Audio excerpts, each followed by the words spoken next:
அஸ்ஸலாமு அலைக்கும் ஃப்ரெண்ட்ஸ், எல்லோரும் எப்படி இருக்கீங்க? இன்றைக்கி நம்ம கொடுவா மீன் கிரேவி எப்படி செய்கிறதுன்னு நம்ம பார்க்கலாம். இதுக்கு 2 பெரிய சைஸ் வெங்காயம் எடுத்து நைஸாக சாப் பண்ணிக்கோங்க. அது கூட தக்காளி 2 தக்காளி நல்லா பழுத்த தக்காளி எடுத்து சாப் பண்ணி வச்சுக்கோங்க. இதில் ஒரு போர்ஷன் மட்டும் எடுத்து நம்ம ஃபஸ்ட்டு பேஸ்ட்டாக அரைச்சி வச்சுக்கணும். அதாவது வெங்காயம் ஒரு போர்ஷனும் தக்காளி ஒரு போர்ஷனும் எடுத்து பேஸ்ட் பண்ணி வச்சுக்கோங்க.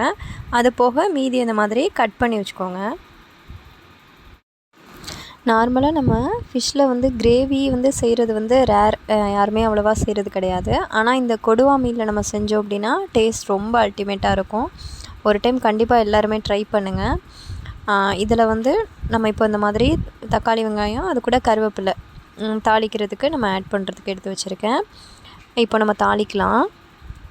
ஃபஸ்ட்டு ஒரு பேனில் ஆயில் ஆட் பண்ணிக்கோங்க. 2 டேபிள் ஸ்பூன் நல்லெண்ணெய் ஆட் பண்ணிக்கோங்க. நல்லெண்ணெய் தான் ஒரு நல்ல ஃப்ளேவர் கொடுக்கும். நல்லா ஹீட் ஆனதுக்கப்புறம் கடுகு உளுந்து ஆட் பண்ணுங்கள், 1 டீஸ்பூன். நெக்ஸ்ட்டு சீரகம், அப்புறம் கருவேப்பிலை ஆட் பண்ணுங்கள். கருவேப்பிலை நல்லா பொரிஞ்சு வரணும். எல்லாமே கொஞ்சம் நல்லா பொரிஞ்சு வர வரை வெயிட் பண்ணுங்கள்.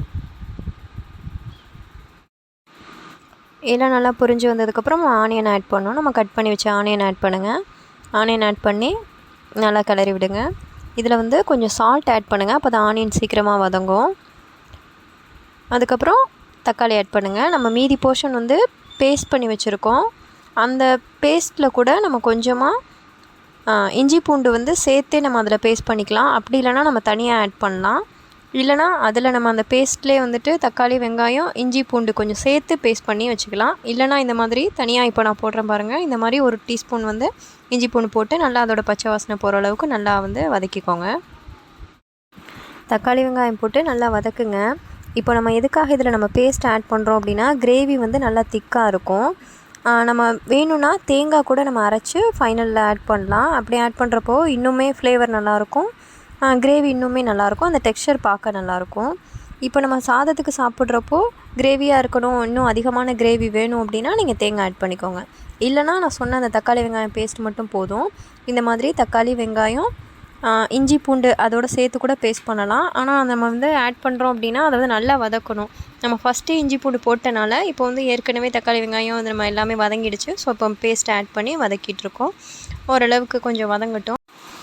இப்போ எல்லாம் அந்த பேஸ்ட்டை ஆட் பண்ணதுக்கப்புறம் நல்லா வதங்கினதும் ஃபிஷ் கறி மசாலா, இது எந்த பிராண்டில் வேணால் நீங்கள் எடுத்துக்கலாம். நான் ஆச்சி மசாலா யூஸ் பண்ணுறேன்.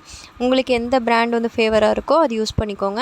இல்லைனா கூட நீங்கள் ஸ்கிப் பண்ணிக்கலாம், ஒன்றும் பிரச்சனை கிடையாது. நார்மலாக நம்ம வீட்டில் யூஸ் பண்ணுற ஃபிஷ் குழம்புக்கு நம்ம யூஸ் பண்ணுற மசாலா கூட 1 ஸ்பூன் போட்டுக்கலாம். நம்ம ஃபிஷ் குழம்பு செய்கிறப்போ புளி ஊற்றுவோம், இதில் புளியெல்லாம் ஆட் பண்ணக்கூடாது. அதுக்கப்புறமா நம்ம 1 டீஸ்பூன் சில்லி பவுடர், 1/2 டீஸ்பூன் மஞ்சள் தூள் ஆட் பண்ணுங்கள். கிளறி விடுங்க. நெக்ஸ்ட்டு மிளகு சீரக பொடி ஆட் பண்ணுறோம். இது மிளகும் சீரகம் ஈக்குவல் போர்ஷன் எடுத்துக்கிட்டு மிக்ஸ் பண்ணி, அதாவது கிரைண்ட் பண்ணி வச்சுக்கோங்க. நம்ம ரசம் ப்ரிப்பேர் பண்ணுறப்போ யூஸ் பண்ணுவோம். அந்த பொடி 1/2 ஸ்பூன் நம்ம ஆட் பண்ணுறோம். ஆட் பண்ணிட்டு நல்லா கிளறுங்க. ஒரு லைட்டான ஒரு ஃப்ளேவர் நல்லாயிருக்கும், அந்த காரம் கிடைக்கும், அதுக்காக தான் நம்ம ஆட் பண்ணுறோம். இப்போ நம்ம பேஸ்ட் பண்ணோம்ல அந்த தண்ணியை நான் மிக்ஸ் பண்ணுறேன். அதில் அந்த மிக்ஸி ஜாரில் ஒட்டியிருக்க அந்த தண்ணியும் இப்போ ஆட் பண்ணி நம்ம நல்லா கிளறோம். இன்னும் நமக்கு கிரேவி வேணும்னா நான் சொன்ன மாதிரி தேங்காய் ஆட் பண்ணிக்கோங்க. எனக்கு கிரேவி ரொம்ப அதிகமாக வேண்டாங்கிறதுக்காக நான் ஆட் பண்ணியிருக்கேன். இதாங்க அந்த கொடுவா மீன். நல்லா இருக்கான்னு பாருங்கள். ஏன்னா இது பார்க்குறதுக்கு சிக்கன் மாதிரி இருக்கும், சிக்கன் நினச்சிடாதீங்க, இது மீன். இப்போ பாருங்கள் எல்லாம் எண்ணெய் விட்டு நல்லா பிரிஞ்சு வருது. ஸோ இந்த டைமில் தான் நம்ம மீனை ஆட் பண்ண போகிறோம். இந்த மீன் அவ்வளோவா ரேர் தான். சப்போஸ் கிடச்சிதுன்னா கண்டிப்பாக இந்த மாதிரி கிரேவியாக செஞ்சு பாருங்கள், டேஸ்ட் ரொம்பவே நல்லாயிருக்கு. இப்போ இந்த ஃபிஷ்ஷை ஆட் பண்ணுங்கள். ஒரு 10 மினிட்ஸ்க்குள்ளே வெந்துடும். ஸோ நம்ம இவ்வளோ தூரம் எல்லாமே வதக்கிட்டோம். இதுக்கப்புறம் நம்ம தண்ணி ஆட் பண்ணி வைக்கிறது தான். அதனால் 10 மினிட்ஸ்க்குள்ளே ப்ரிப்பேர் பண்ணிடலாம். அது மாதிரி இந்த ஃபிஷ்ஷுமே நமக்கு நீட்டாக கட் பண்ணி தந்துடுவாங்க. அவ்வளோவா நம்ம க்ளீனிங் ப்ராசஸுமே ரொம்ப லேட் ஆகாது. ரேட் தான் கொஞ்சம் அதிகம், பட் டேஸ்ட் அல்டிமேட்டாக இருக்கும். ட்ரை பண்ணுங்கள் எல்லோரும். இந்த மாதிரி ரொம்ப போட்டு கிளறிடாதீங்க, ஃபிஷ்ஷை ஆட் பண்ணதுக்கப்புறம் அது உடஞ்சிரும். ஸோ அதனால் லைட்டாக மிக்ஸ் பண்ணிவிட்டு அதுக்கப்புறமா தேவையான அளவு ஆட் பண்ணுறோம், வாட்டர் ஆட் பண்ணுறோம். இதுக்கு முன்னாடி நம்ம உப்பு லைட்டாக டேஸ்ட் பார்த்துக்கோங்க. நான் வீடியோ ஸ்கிப் பண்ணிட்டேன்.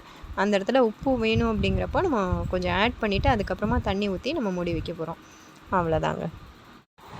நம்ம எப்போவுமே ஃபிஷ் வாங்கினோம்னா குழம்பு இல்லைன்னா ஃபிஷ் ஃப்ரை இப்படியே செஞ்சு போர் அடிக்கும். ஸோ கிரேவியாக செஞ்சுக்கோங்க. ஒரு டைமாவது கிரேவியாக செஞ்சு பாருங்கள். டேஸ்ட் நல்லாயிருக்கும். நம்ம தோசை இட்லி கூட யூஸ் பண்ணிக்கலாம். நல்ல காம்பினேஷனாக இருக்கும். சாம்பார் வச்சுட்டு இந்த மாதிரி சைட் டிஷ் கிரேவியாக செஞ்சாலும் இன்னுமே டேஸ்ட்டாக இருக்கும். கிரேவி நமக்கு இன்னும் எக்ஸஸாக வேணும் அப்படின்னா தக்காளி வெங்காயத்தோட அமௌண்ட்டை இன்னும் இன்க்ரீஸ் பண்ணிக்கோங்க. ஃபிஷ்ஷும் இன்னும் கொஞ்சம் அதிகமாக இருக்குன்னா அதுக்கு தகுந்த மாதிரி தக்காளி வெங்காயம் அமௌண்ட்டை இன்க்ரீஸ் பண்ணிட்டு நம்ம பேஸ்ட் ரெடி பண்ணும்போது இன்னும் கிரேவி நிறையா கிடைக்கும். ஸோ நிறைய மெம்பர்ஸ் இருக்காங்கன்னா இன்னும் கிரேவி நிறையா இருந்தாலும் நல்லாயிருக்கும். அந்த மாதிரி ட்ரை பண்ணுங்கள். இப்போ சிம் பண்ணி வச்சுட்டோம். இதில் நம்ம கருவேப்பிலை தூவலாம். ஸோ ஃப்ளேவர் நல்லாயிருக்கும். புதினா மல்லித்தலை இருந்தாலும் மேலே தூவிக்கோங்க. அவ்வளோதாங்க, நம்மளோட ஃபிஷ் கிரேவி ரெடி ஆகிடுச்சு. கண்டிப்பாக எல்லாருமே ட்ரை பண்ணி பாருங்கள். எப்படி இருந்துச்சு அப்படின்றத கமெண்ட் செக்ஷனில் சொல்லுங்கள். இன்னும் நிறையா வீடியோஸ் வந்து நம்ம சேனலில் அப்லோட் ஆக இருக்குது. எல்லாத்தையுமே கண்டினியூவாக பாருங்கள். சப்ஸ்கிரைப் பண்ணுங்கள், சப்போர்ட் பண்ணுங்கள். வீடியோ யூஸ்ஃபுல்லாக இருக்குன்னா உங்கள் ஃப்ரெண்ட்ஸ் அண்ட் ஃபேமிலிக்கு ஷேர் பண்ணிடுங்க. எப்போவுமே வீட்டில் ஹெல்த்தியாக செஞ்சு சாப்பிடுங்க. அவுட் சைட் ஃபுட்டை மேக்ஸிமம் அவாய்ட் பண்ணுங்கள். இதுதான் என்னோடய அட்வைஸ். பாய்.